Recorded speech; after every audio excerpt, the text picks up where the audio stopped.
80,000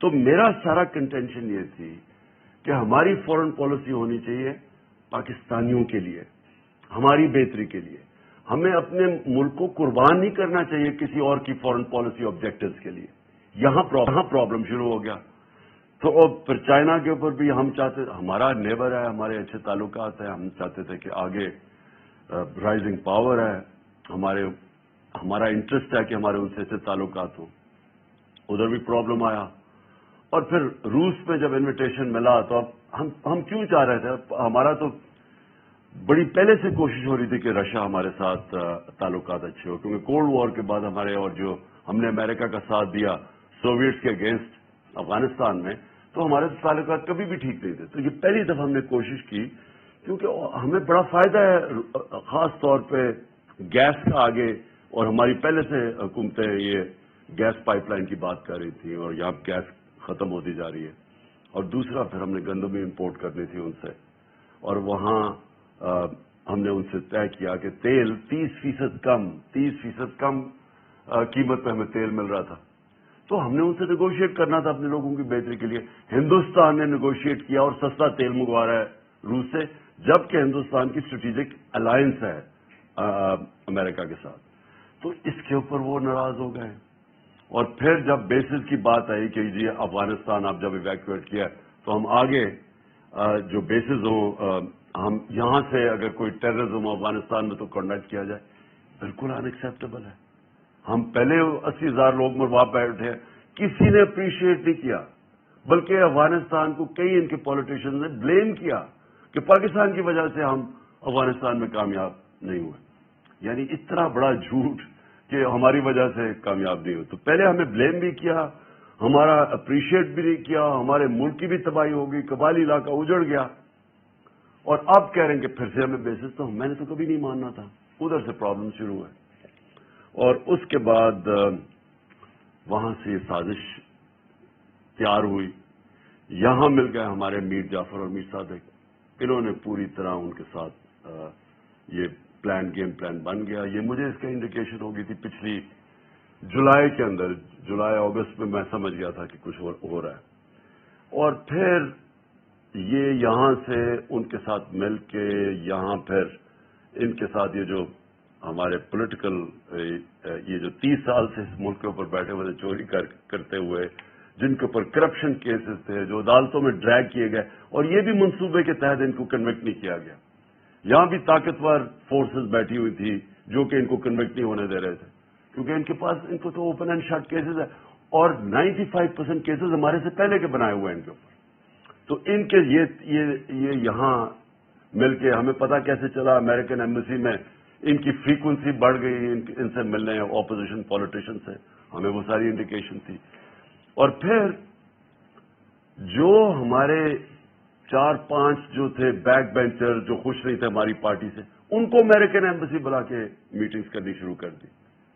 اب دیکھیں ایمبیسیز کا کام تو فورن پالیسی ہوتا ہے، ان کا کیا کام ہے کہ ہمارے جو کہ خوش نہیں ہیں ان سے میٹنگ شروع کر دی.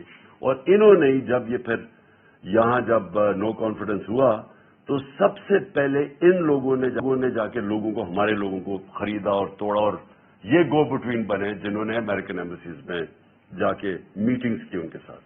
تو اس کے بعد کیا ہوا، 7 مارچ کو ہمارے ایمبیسڈر کو بلاتے ہیں، اس کو ایک ڈونلڈ لو، ایک انڈر سیکرٹری آف اسٹیٹ، وہ جا کے دھمکی دیتا ہے. اور میں یہ آپ صرف کہنا چاہتا ہوں کہ کتنی بڑی توہین ہے 22 کروڑ لوگوں کی، کہ امریکن آفیشل جا کے ہمارے ایمبیسڈر کو کہتا ہے کہ اگر تم نے عمران خان کو اس میں کامیاب ہونے دیا، یہ جو نو کانفیڈنس موشن ہے، اگر یہ کامیاب ہوگی اور اگر یہ کامیاب ہوگی اور عمران خان ہٹ گیا تو پاکستان کو معافی دے دی جائے گی. کس چیز کی معافی ابھی نہیں پتا، کیا ہم نے جرم کیا ہے اس کا نہیں پتا، لیکن معافی دے دی جائے گی. لیکن اگر عمران خان بچ گیا تو پاکستان کے لیے کانسیکوینسز ہوں گے. ڈائریکٹ نام لے کے ہمارے ایمبیسڈر کو کہہ رہا ہے. اور یہ سوچ لیں کہ میں فورن آفس میں ہے، میں ہوں پرائم منسٹر، تو یہ کس کو دھمکی دے رہا تھا وہ. اور اگلے دن جس کو بھی دھمکی دی، اگلے دن نو کانفیڈنس موشن ٹیبل ہو جاتی ہے پارلیمنٹ میں. اور اس کے بعد یہ سارے ہمارے لوگ بھی یہ جو لوٹے ہیں یہ جا کے بکنا شروع ہو جاتے ہیں سندھ ہاؤس میں، اور ہمارے الائز بھی ایک دم پیچھے ہٹ جاتے ہیں. تو پوری سازش کی گئی اور اس سازش کو کامیاب کروایا گیا. یہاں سے ہمارے میر جعفر اور میر صادق ملے ہوئے تھے سازش میں. اور اس کے بعد گورنمنٹ جب گئی اور وہ سب کو پتا ہے اس کے بعد کیا ہوا. 12 بجے عدالتیں کھلی اور وہ جو سارا ہاتھ باندھ کے ہمیں بالکل آئسولیٹ کر کے تو یہ گورنمنٹ ہٹائی گئی. لیکن جو اصل سازش اس سے بھی بڑی سازش ہے وہ یہ ہے کہ چلیں اگر ہٹائی دینا تھا گورنمنٹ کو تو چلیں کوئی ایسے لوگ لے آتے جن میں شاید کوئی اہلیت ہمارے سے زیادہ اہلیت ہوتی, کوئی ان کے پاس کوئی گیم پلان ہوتا. پاکستان کا کرپٹ ترین مافیا کو ہمارے ملک کے اوپر مسلط کر دیا. شہباز شریف کے اوپر اور ان کی فیملی پہ 40 ارب روپے کے انڈر ٹرائل کیسز ہیں, انکوائری سٹیج پہ کیسز ہیں, اور نواز شریف اور اس کی بیٹی کنوکٹ ہو چکے ہیں. اس خاندان کو اوپر لا کے ملک پہ بٹھانا. باپ جو ہے شہباز شریف وہ بھی ضمانت پہ, بیٹا جو اس کا ہے حمزہ شریف جو ہر چھوٹے چھوٹے پیسے پکڑتا تھا, جو ان کے اوپر اوپن اینڈ شٹ کیس ہے. 16 ارب کا جو ایف آئی اے کا کیس ہے وہ اتنا سیدھا کیس ہے کہ نوکروں کے نام پہ پیسے لیے انہوں نے اور اس کے بعد فیملی ممبرز میں ڈسٹریبیوٹ ہو گئے. نیب کے اندر کیس, ٹی ٹی کا کیس کیا ہے کہ یہاں سے پیسے پکڑتے تھے, اس کے بعد ہنڈی حوالے سے ملک سے باہر بھجواتے تھے اور پھر فیک نام کے اوپر ریمیٹنسز دکھا کے پاکستان میں پیسہ لے کے آتے تھے.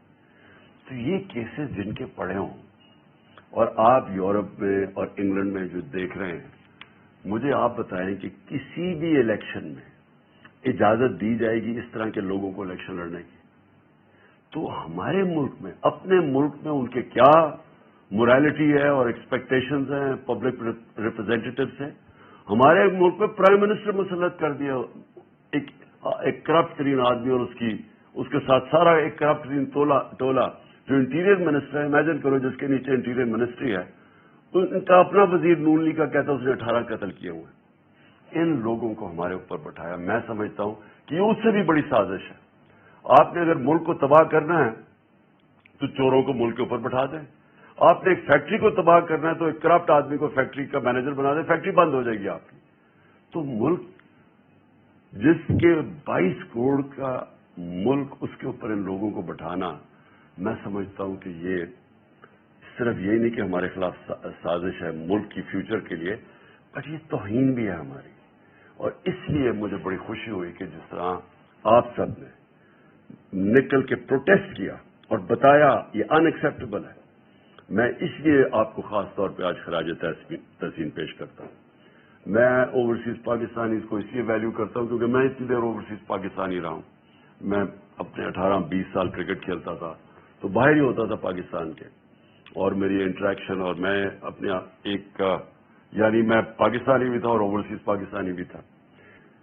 دیکھیں جو اوورسیز پاکستانی ہے نا, ان کے اندر 2 بڑی امپورٹنٹ کوالٹیز ہیں. ایک اسپیشلی یورپ اور انگلینڈ کے اندر آپ نے ڈیموکریٹک سسٹمز کو فنکشن ہوتے دیکھا, آپ نے اداروں کو چلتے دیکھا.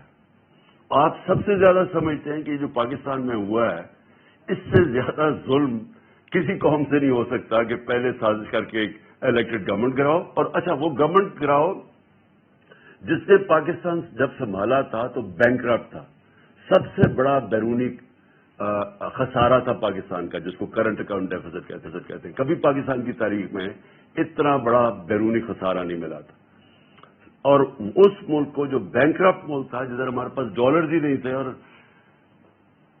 یعنی میرے لیے اتنا وہ شرمندگی کا وقت تھا کہ مجھے جا کے باہر کے ملکوں سے پیسے مانگنے پڑے کیونکہ ہم بالکل بینکرپٹ تھے. ہاتھ پھیلانے پڑے اور شرم آتی تھی کہ لوگوں سے ہم پیسے مانگ رہے ہیں کیونکہ ہمارے پاس تو ریزرو ہی ختم ہو گیا تھا. ہمارے پاس تو 2 ہفتے کی امپورٹس کے لیے پیسہ ہی نہیں تھا, ہم ڈیفالٹ کرتے جا رہے تھے. تو وہ ملک ہمیں جب ملا, اور مجھے بڑا فخر ہے کہ اس کے باوجود کہ ہمارے دوسرے سال پہ کرونا نے ہٹ کیا پاکستان کو, کرونا وائرس نے, اور آپ کو سب کو پتا ہے انگلینڈ میں یورپ میں کیا اس کا امپیکٹ پڑا ہے. آپ یہ سمجھیں کہ یہ ہمیں باتیں کرتے ہیں اہلیت کی کہ پاکستان وہ ملک تھا جس میں ریکگنائز ہوتا ہے کہ سب سے بہترین طریقے سے ہم نے کرونا کو مینج کیا. ہم نے اپنی اکانومی بچائی, اپنے غریب لوگ بچائے, اور پھر لوگوں کو کرونا سے بچایا. آپ یہ سوچیں کہ ہمارے ٹوٹل